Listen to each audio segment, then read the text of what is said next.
I repeat, when we talk of self-reliant Bharat, when we talk of Atmanirbhar Bharat, we are not looking inwards.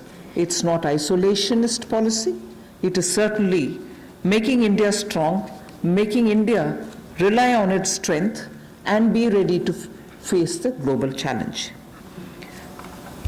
Many sectors need policy simplification, whereby we can make it simpler for people to understand what that sector can provide for them, how they can participate in that sectoral related activities, bring in transparency in processes, and so on. So once we decongest sectors, we can also provide the necessary boost. That sector too will become strong enough and competent enough to provide the necessary boost for growth and employment. And as you all know, the Prime Minister has a very strong track record in taking up reforms, deep systemic reforms. I'll just highlight those reforms which are worth recalling. And on those reforms, it was public knowledge, and all of you all covered extensively the efforts that had gone to take everybody on board so that those reforms become everyone's reform. DBT, the direct benefit transfer.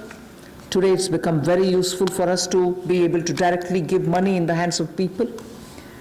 GST, which had been pending for a very long time, all states were taken on board, and GST brought in one nation, one market.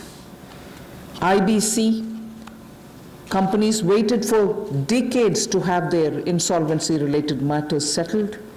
Limited success was felt through the various other programs, schemes which existed, SARFAESI or BIFR and so on.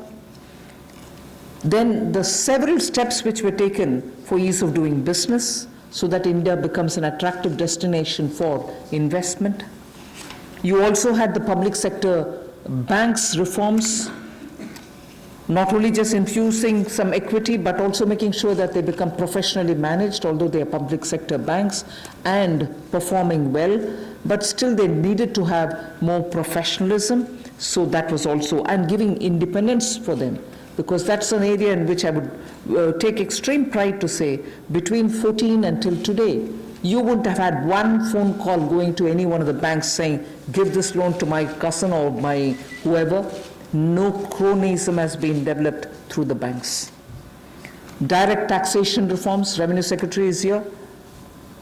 Most unexpected time, the country saw that a drastic step had been taken, drastic but in a favorable sense. Power sector reforms.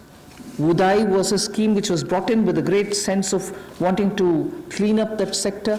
It has its challenges, but it was a daring reform. Coal sector, and also water and irrigation. There are many such I can list, but Prime Minister Modi has been absolutely consistent in making sure reforms are taken up. So structural reforms are the focus of today's announcements. Today's announcements are focusing on structural reforms. The sectors in which these measures will be impacting are those sectors with these reforms which are going to be the new horizon for growth. And therefore, we see great potential in more investments which can be drawn with the reforms that we are announcing today. More production can be clearly marked, and certainly it will lead to a lot more employment possibilities.